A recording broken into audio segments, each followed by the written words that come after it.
Зохиолч Загарын Сандга. Сандга зохиолчийн цэргийн дорж хэмээх өгүүлбэрийг хүргэхээр бэлтгэлээ. Жирэлцэн урсах нарийнхан горхны хойд дэвсэг дээр хэдэн гэр харагданаа. Тэрхүү хойд айлын баруун урд захын цагаан гэрээс далмөр нь ганцхан хуучин хүрэн сатийн дээлтэй эр дундын насны хүн гарч ирээд модон хуйтай эвэр иштэн хутгаан ардан хавчуулж хоньны хашаанд оров. Тэгээд хөвтэй хоёр хуцыг босгож богинохон шидэмсээр холбон хашаанаас туун гаргаж уранхай хормойгоон дэвэн хөвөг рүү ойртуулаад биерэн сүултээ цэнхэр нүдтэй бууралгүйгэн уяанаас тайлж олмыг нь чангалан мордов. Түүний хууз өргөн шанааг өнгөгцсөн бүрх малгайны нийтгэмэл утсан сагалдраган дарж духны гүн өрчлөөнд хөлс дааварлан харагдана. Тэр байр хөндлөн сууж өтгөн сахалтай зузаан уруулаан сүхэн том цагаан шуд гарган сэр салхийг эсгэрэн хуцаатун одов. Энэхүү хээгүү маягийн нэрийг дорж гэдэг ажээ. Нэмгэн шар царайтай дээд уруул дээрэн шүдэнцний толгойн чинээ хүрэн эмэнгтэй. Дунд зэргийн нуруутай хөх одончуу дээлтэй хүн гэрээ сөхөөстэй хаяагаар доржийн хооноос шагааж угалцтай наамал гутлынхаа төрүүнээс ногоон писүү сургуультай гансаа татан гаргаж тамхи хинэрх зураан таанайхан мөн хүнээ олж хуцаа хариулгава гэж инэв. Түүнийг луусан гих бөгөөд зэрэгэлдээ сумаас энд ирэхдээ сумын нэрийн бичгийн дараагаар томилогдсон гин хэмээн яриа түр гараад замхарсан билээ. Уг нь дорж тэр хоёр нэг дорын улс. Дорж сум дунд баг сургуулийн мал хариулахаар ирээд одоогийн байгаа нутагтаа шингэсэн билээ. Дорж хар бор ажилд биеэн үл хайрлах учир тусархуу цайлган түүнд нутгийн олон ам сайн бүлгөө. Харин лувсанг бичиг үсэг сайтай нилээд малтай гэхээс өөр зүйлийг мэдэхгүй. Тэр багийн дарганд олонтоо ирж очив. Үүнийг товшлон өгөөл байсан. Доржийг чинь гавьяатай хүн гэж хэлэлцэх юм. Гэж нэг хүнийг хэлэхэд лувсан ширв татаж хэмээн худал хөхөрч тэр бид хоёрын гавьяа чи яамаа хэрэгэ? Урд сумын захиргаан дээр давхиж очиж өвөн харна. Өрхийн данстай өөрийн бие цэргийн данстай. Баян хүний бэлэн чинээ охин оргуулад ирлээ. Одоо бушуухан бүртгээдэл гэж учир зүггүй уугалж амтны доог болж цэргийн хар гэдэг очтой болсон юм. Хугаасаач хөөрөө өвчтэй амтан дөө. Квилений бичгтээ юм гисэн гэдэг яриа байдаг шүү дээ. Тэрэн дэлэнцгийн бичиг байх уу? Нуглааны үеэр согтуу давхиж яваад энхийн жасын хурлын дуганд мортойгоон орох гэж дайраад. Гэхдээ дараа нь сангийн вайпертн гаансаан тогшиж та нар зэргийн шар харигсууд намайг яах ч үгүй. Би Ленний бичгтээ хүн гэж донгосож лам нартан зодуулаад өөхөг шахсан байгаа юм да. Бузгай хитэн малтай явснаа хамтралд өгөөд эргээ ээжж авч чадалгүй хоцорсон юм. Хугаасаа мэдээж хэрэг. Тэр тэдэндээ Ленин цэргийн хард юу боллоо гэж бичиг явуулсан билээ. Хэмээн луусан ихэд дооглонгүй нэ. Хоног хугацаа өнгөрөх тусам лувсангийн үг газар авч дорж цэргийн хар хэмээн нэршжээ. Лувсан багийн орлогч дарга болж өртөө албанаас чөлөөлөгдөж, гүү барьж, морь уйж, айл хэсэж энтер амтны хооронд яс хаяж, зарим нэгд нь ая тал засаж цагийг нөхцөн. Дорж зундаа хуц хариулж, айлуудын идэж гаргаж хаварт нь адуу дэлэлцэж, хөрж сайхалтайхны нүүдлэх, хургиб руу хөнгөлөх зэргээр 4 цагийн ээлжинд боригвол бохирно. Хүн хартай үг огт зөрөхгүй мөртлөө багийн орлогч даргыг юм хэлвэл чадахгүй гэдгийг хадаггүй айлтчихъя гэж шууд хэлнэ. Цаашил бол чамайг ямар хүн мэдэхгүй ш битгээл далимдуулж дээрлэхэд байгаарай хөө минь гэн. Бас багийн харайт юм бол хийх л болно доо гэж лувсан хэлнэ. Чи багийн эзэн юм уу? Нэг удаа ус хадах морин станцад хүн явуулах болоход лувсан доржийг яв хэмээн тушаажээ. Дорж мөн л хэлдгийг нь хэлжээ. Лувсан ихэд уурлаж "Хөө чи яасан захиргаагаан алдсан итгээд вэ? Чамайг яваад өгөөч гэж гуйгаагүй байна. Би олны мал хар толгоогоорон хариуцсан хүн. Гүй дуртай бол чи өөрөө яв. Дургүй бол агаан багтаасан залуучуудаасаа явуулахгүй юу? Чамаар өөрийнхөө хэдийг хариулах гэв. Хариул гэсэн ч хариулахгүй юм чинь гэх мэтэр өөгтөө хэлцсийн дараа дорж хан халзаж чам шиг залхаа итгээд намайг яадаг юм Атаасан яргаа халзан толгойд чинь зоочоод төөргөн харан шүү.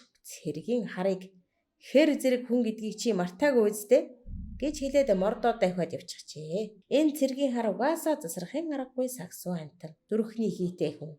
Хэмээн лусан уулзсан дайралтсан болгондоо доржийг муулавч түүний үгийг хэрэг болгож сонсхон үл алдна. Багийн ардуул лувсангийн гарыг таньж төрийн хутгуур хэмээн игдүүлтэн зэвүүцхэн ихтжээ.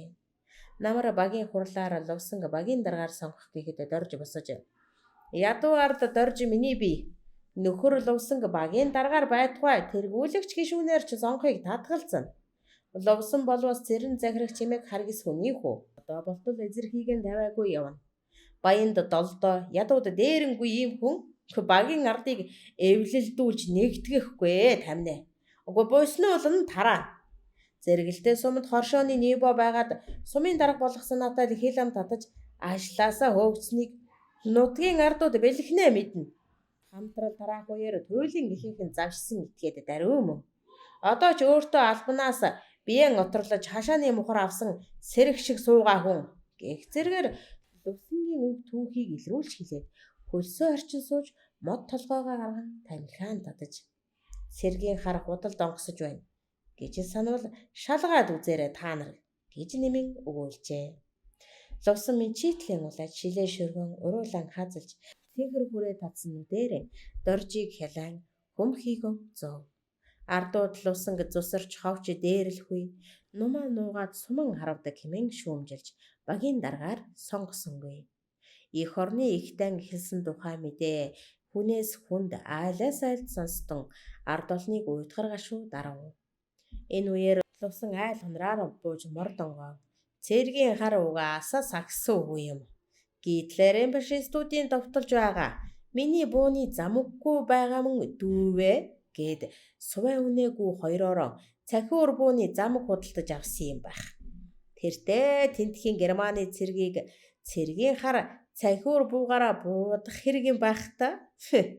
Зүрхний хийтэй амтан гэдэг ч мөн хэцүү ээ. Гүү үнэ хоёроо өвөл унгаагаад авбал аштай юу хэмээн худал инээж явах болжээ. Хит хоногийн дараа дорж үзэгдэхэ болов. Лусангүү барьж тогоо нэрж гэрийнхэн хойморт завлан суугаад энэ цэргийн хар угаасаа сагсуу амтш.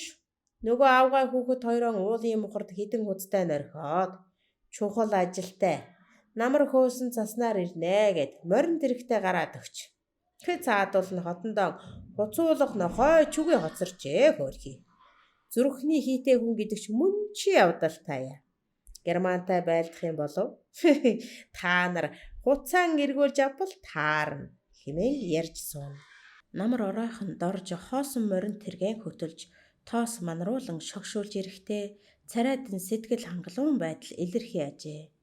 Энэ цэргийн хар угаасаа сагсуу амтэн шүү. Хоёр морион шарлууж юу хийж яваад ирээ бол. Нөгөө чухал ажил нь дууссан юм байх та. Хэдэн жил хуц хариулж жаахан дэвжээд мөн ч их халуу оргижтэй хэмээн лувсан муучлах ажээ. Дорж идэж гарахдаа хоолой багалзуур ноос арьс зэрэг хүний юу л өгснийг авдгаа байж мөнгнөөс өөр юмар мал нэдлэхгүйгээд хөдөлгөөн болжээ. Лувсан адуугаан оторт гаргаад буцах замдаан айл хунраар бууж цэргийн хар угаасаа сагсуу хүн юм. Зүрхний хийтэй амтэн гэдэг хэцүү ээ. Тэртээ нуруунд очиж баахан арьсныхээ илтгэхээр авсан гин. Химэн ганцныхаа соруулыг халиу нудрагаараа арчин инээн. Үнэхээр тэр үеэр дорж алс дуухан явж арьсныхээ ачиж ирж хэдрэгдэх болов. Нэг өдөр лувсан саахалтын даа очиж энэ цэргийн хар угаасаа сагсуу юм. Зүрхний хийтэй амтэн хэцүү ээ. Багийн дарганд давхиж очиж тэнд дайн болоод байхад бэдэнд зүгээр суудаг маань мөн үү биш үү гэж асууж баг хуралдуулахыг шаардсан байна. Багийн даргач даргал даа. Тэрний үгэнд орж ардын хурал хийлгэх гэж зарлаж явна. Та нар нөгөөдөр манайхны хотонд болох хуралд очиж доржийн илтгэхийг сонсох хэрэг гарчээ. Ив хүнээр авсан замгтай цахиур буугаан үүрээд нутгийн ирчүүдийг дагуулад байлдаанд явах юм бэлгүй дээ. Гисээр нэг домб цай суллаад мордожээ. Хурал товлсон өдөр болж багийн дарга хурлыг нээж ард доржийн саналыг сонсноо гэж хэлв. Лувсан тэндээс жуумалсан нүдэрмэн манай доржиж цэргийн хүндээ гэд хажуудах хүний чихэнд энэ нэг 5 хушуу зүгээд улаан цэргийн тэмдэг гэж донгосч явдаг байсан юм жишигнэв. Дорж түүнийг үл хэрэгсэн босож хоолойгоо засаж өндөр дуугаар. Олон түмэн ардуудаа. Эзэрхэг төрөмгийн гитларын Герман манай ах дүүгийн найрамдалт холбоот улсад итгэлийг эвдэн довтолж тиймд юу болж байгааг бид бэлхнээ мэдэж байна. Харгистайсан хизээч дийлдэхгүй. Япон ялаада та минь. Учир иймэд ядуу ард дорж миний бие өөрийн өрхийн 3 халуун амийг төлөөлж ажилчин тариачны улаан цэрэгт зориулж хувийн зүгээс 1,000 төгрөг, эхнэр долгорын өмнөөс цагаан эсгийн 2 ширхэг, охин дулмын нэр дээр хоньны элдсэн нэхий 10, халзан цагаан хонь баранзад хадаг тус бүрийг нэгийг бэлгэлье. Цэргийн харын чадлал энэ. Хэдэн жил хуц хариулж өнгөрөгч зун тарв гагнаж энэ намар амтны улаатай ноцолдож айл хунрын арсныхий хэдрэгдэж олсон зүйлээсээ илүүчилж өгөхийн хамт олон түмэн ардууд та бүхнийг миний саналыг дэмжнэ хэмээн найдана. Бид гурвын өчүүхэн бэлгийг хурдан явуулж өгөхийг Хариат багийн даргаас хүсье. Хэмээн нударгаан эргүүлж өөрөн суулж хадаг гарган дэлгэж дээр нь 1000 төгрөгөөн тавиад багийн даргад гардуулахад хүмүүс алга ташин баяр хүргэв. Дорж буцан ирж завлан суугаад хөлсөө арчин би улаан цэрэгт чадах чинээгээр л тусалсаар ирсэн туслах ч ёстой юм. Гэхэд лувсан үгийн тасалж хэмээн инээж торч минь дээ. Одоо элтгэхэ болно байгаа. Будаач гэхээр сахлаа будав болно шүү гэхэд багийн ардын хурал дээр юу хэлхэн чамаар цагдуулахгүй. Ардын засаг мандах жил танайх улаан цэргийн бараагаар дэвсгэрэн хуулж авдрынхаа хүндид гоцоолгож гаднах гандаа хийсэн хурганыхаа арсыг гэртэн оруулж хэц татаж дүүжлээд хужиртай шар усыг нь гоожуулж хүн ороод суух нь байтугай шагаа харахгүй болгоод царайг өгөхгүй байхад чинь манай хаваачиж хоололсныг түн мэднэ. Тэгээд сүүлд нь та нар намайг элдв хоёроор муучилж нэр хоч өгөө бидтэй. Ам нээвэл уушиг нээн гэдэг юм. Би бичгтэй хүн шүү. Гэхэд улсууд дорж лувсан хоёрыг ээлжлэн гайхсан харсаар ширтэж байлаа. Лувсангийн царай улайж чи бид хоёр энэ тэртээ хүрээд яах билээ дээ? Гэхэд нардууд уцаарлаж за ажиллаа бодъё гэцгээв. Тэр өдрийн ардын хурал улаан арамд туслах хурал болж тусламжийн мэдээг хүргэхээр багийн дарга яарвчлан сумын төв орохоор мордов. Тэр босож ирэхдээ дорж морин тэргээр тарганы арьс сумын хоршоонд тушаажээ. Үнтэй авсан замгныхаа хэргийг хийсэн хүн байна гэж ярьжээ. Түүнээс хойш дорж тусламж хуримтлуулах болгонд итгэвчтэй оролцсоор ирснийг үл өгүүлэн өгүүлбэс эх орны дайн дуусан өдөр морины хурдаар давхиж айлаар орж баахан согтож би бичихтэй хүн шүү. Цэргийн хар чинь хэрэгтэй хүн шүү. Мэдэж аваарай. Герман ялагдаж миний санаа амарлаа. Одоо энэ муу Японтой л тооцоо бодох хэрэгтэй юм гэж явснаа лувсангийн очиж гаднах нь гэртэн ороогүй. Гэрдэх нь гэдсэндээ ороогүй чам шиг баян олныг үзлээ гэж жаахан агсарч твдүүлэн гэрэн мухарч шахаж арх нэхэж нэг шил архийг нуугаад мордожээ. Тэр жилдээ хуц авч хариулсангүй. Харин лувсангийн согоо бор гэдэг морийг 6 бодор худалдан авч лувсан түүнийг дэврүүлж энэ цэргийн хар угаасаа сагсан хүн юм. Зүрхний хийтэй амтан хэцүү нэрэ. Миний согоо борыг шалсаар байгаад худалдаж авлаа. Тэр түүний эдийг үзэж чадахгүй л дээ. гэж ярьж явахт нь дорж хэдвэн алга болжээ. Тэр жилийн зул сарын ихээр лувсан багийн дарганд очивол тэдний уяан дээр цэрэг имэйл тохоостой цагаа борн уяатай харагдана. Бор морны хур хүчин шувтарж ихэд гундан уран толгоогоороо үл тоглон сүүжилдэн зогсож харагдана. Лувсан хайрын чөпөйн хөлөг минь цэргийн харын гарт орж ингэж гуранцтай болох гэж байх уу хэмээн дэрэгдэн очвол чихээ хулмайлган хамраан тажигнуулах нь хит унааширсны шинж илэрхий. Гэрт орвол цэргийн хувцастай доржийн ингэр дээр 2 медаль санжигнан гялалзана. Тэр л усан хараад дуун чангарч эхлээд буудуурах бүрт босгож явлаа. Гэхдээ сүүлдээ тоохоо болчих юм. Мориндоо гэдэл салаан даргын дуу хадаад ивчихлаа.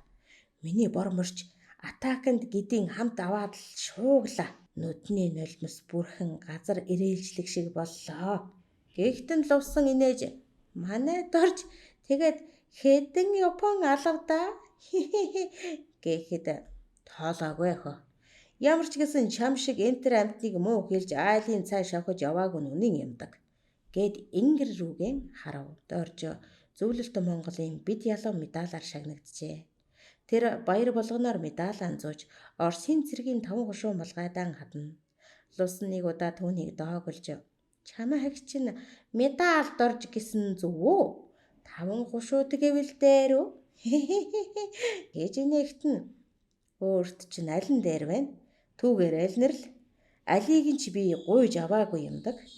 Чиний хилдгээр цэргийн хар төрийн дансаар цэрэг ирдэхөө гэд цогтчихсан чинь Лувсангийн нүднээс гал бутарч тухай даран ногдайв. Лувсангийн уур хөрөвч дийлэхгүй эрхэнд царайгаан улайлгаж хүйтнээр худал инээжээ. Энэ явдлаас нилээд хожуу аймгийн эвлэлийн хорооны нэг ажилтан тэр нутагт ажиллаар очиход Лувсан зориуд уулзаж манай энд дорж гэдэг нэг хүн байдаг. Тэр угаасаа сагсуухан зүрхний хийтэй амтан. Тэр нь ч яах вэ? Би Ленний бичгтэй гэж дэмий донгосоод явах нь зохимжгүй юм. Албаны та бид хүн үзэж нэгтлэхэд гэмгүй юм шүү гэж хэлжээ. Залуу түүнийг үгийг маш анхааралтай сонсож доржийн гэрийг заалгуулад морджээ. Албаны хүнийг доржинд хүрэхийн багцаанд Лувсан араас нь мордож хөлсөн гоожуулаад суухай чинь үүсье. Хэмээн бодсоор мал сургалсан хүний дүр үзүүлж доржинд буувал тэднийг цайцуу болж гэрийн эзэн эвлэлийн хорооны ажилтнанд медалуудынхаа үнэмлэхийг гарган өгч байв. Гэтэл залуу доржид хандаж та надад Ленний бичгээ үзүүлэхгүй юу гэв. Дорж ялимгүй холбогнож эхнэрээс асуусан байртай өөдөөс нь харав. Бага юмыг юунд нуудаг юм? Албаны хүнд үзүүлэхгүй яах вэ гэж эхнэр нь хэлв. Дорж хоймор руугаа мөлхөж шургуулгаан түлхэж хэв орсон зүйлийг гаргаж холын хүнд өгөөд түүнд дөхөн сууж Ленинч гэж байх нь байгаа юм аа. Бусдыг мэдэх үштэй бас үүнийг хамт өгсөн юм гэж малгааныхаа 5 гушууг заав. Залуу түүнийг эвтэйхэн задлбал Ленний зураг Орос сони хаачилбараас өөр юу ч гарсангүй. Зуухны баруунта үг чагнан суусан Лувсан босон харайж Ленний бичиг чинь одоо энэ үү? гэж инэв. Залуу зургийг эргүүлж ард нь бичсэн зүйлийг уншаад юу ч хэлэлгүй нэмбайлан хуулж аваад зургийг эзэнт нь эргүүлж өгтөө. Маш чухаг баримт байна. Тэгээд эн чинь Ленний бичиг гэж үү? Хэмээн Лувсан гайхан асуув. Залуу баахан чимээг усууснаа. Ленний өөрийн гараарч бичсэнгүй. Тэгэхдээ Ленний бичиг гэж болох юм аа гэв. Ахтаа уншаад өгөөч гэж доржиг гуйхад маргааш танд орчуулад авчираад өгье. Мөн аймгийн сонинд явуулнаа гэж хариулжээ. Малчин орд дондгийн доржид Монголын ард түмэнд туслуулахаар Ленний илгээсэн ажилчин тариачны улаан цэргийн ангийнхны хүнсэнд зориулж эрг 10 шар 2-ыг тусалж 5 мороор унаас элбсэн явдалд гүн талархал дэвшүүлж үүнийг дурсгав. Улаан цэргийн дарга Иван Васильевич Петров гэж бичсэн ажээ. Сонины хаачилбар нь инх тайвны тухайд тунхаглал бөгөөд түүнд их Ленний гарын үсэг зуржээ.